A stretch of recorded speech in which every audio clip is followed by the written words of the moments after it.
Hi everyone, it's Barbara Phillips with Nurse Practitioner Business Owner, and I've got another Clinicians business tip for you today. And today we're going to talk about disasters.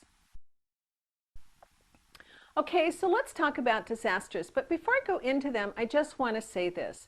Disasters come in all forms and all types. There are natural disasters and there are man-made disasters. The disaster can be small or it can be large. The whole point is, if it's an event that disrupts your practice, it disrupts your life, it disrupts your family, then it's a disaster to you. It's a well-known fact that if you were prepared for a disaster, you're going to get through it with a lot less headache than if you weren't prepared. Now, there are several of you out there that are very well prepared and you already have a disaster plan. I am asking you to pull it off the shelf, dust it off, and take a look at it. Chances are your practice and your business and your life have changed since you first wrote that plan. So you want to bring it up to date. And actually, this is a good thing to do this time of year since we are already changing the batteries in our smoke detectors. This is a great time for us on an annual basis to take a look at our disaster plans. Now, for everybody else, if you don't have a disaster plan, I want to share with you a few tips in order to get your plan started. And at the end of this, I've got a great resource for you that will make it a breeze to write up your own plan. So first of all, if you've listened to me before, when you're starting a business or you're doing anything, you want to take a step back and take stock of what is going on. Just go into your practice or into your home for that matter and just take a look at everything. What would happen if your business was not standing? What would happen if a fire went through or you had an earthquake or any of those things? What is it that you're going to need to do in order to get up and running again? So that's a great place to start because it'll actually start pointing out things that you want to pay attention to for your specific practice. Another thing that you're going to want to take a look at is communication. When something happens in your office, whether you're in there or you're out of the office, how are you going to communicate with patients, with staff, with family, with vendors, and everybody else that needs to be communicated with? What if you, as the spokesperson, as the go-to person, is incapacitated in some way?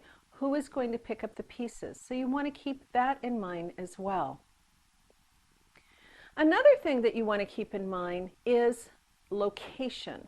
If you are in your building, so for us, we're on the West Coast, if we're in the building seeing patients and we have an earthquake and we need to evacuate the building, where are you going to evacuate to?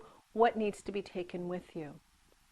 If you are getting restarted after some kind of a disaster and you need to set up shop temporarily, where are you going to do that? And even in your home situation, where are you going to have everybody go to in order to reunite with everybody? So you want to think about location.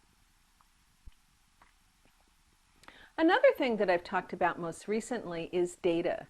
And you want to think about your data and how you're going to have access to it. Now, if you're smart and you have all of your EHR, all of your patient records in the cloud, then really all you're going to need to do is to get a new internet connection and to get a new device, and you'll be able to access patient records.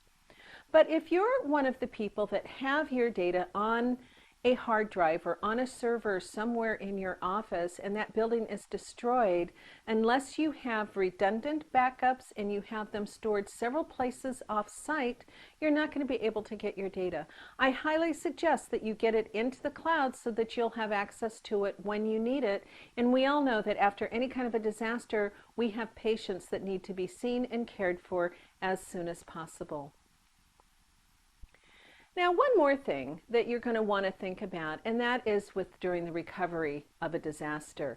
Oftentimes at that point, then we need to go around and deal with the insurance companies in order to get things replaced.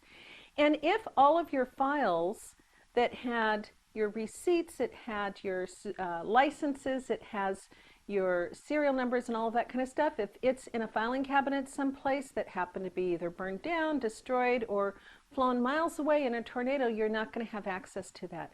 I highly recommend that you take your smartphone or your tablet, walk around your clinic, and take pictures of everything. Record all of your equipment, your serial numbers, your receipts, replacement costs, all of that. You want to do that at home as well, and then store that in the cloud. You can do that like at box.com, where you'll be able to get a free account, and it is secure data.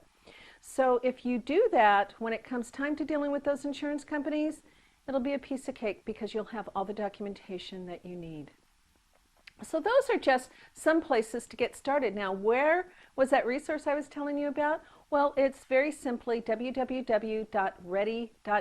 It's a government site for disaster planning, and it has plans up there with a lot of suggestions for both home and for business. And on the business section, it even has a template that all you need to do is fill out and make it specific to your practice. Once you do that, you'll want to make sure that you have educated your staff so that they know what to do in the event of a disaster. Now, I hope a disaster doesn't happen to you, but we all know that things will happen from time to time, so it's best to be prepared. That's it for this episode of NPPO Clinicians Business Tips.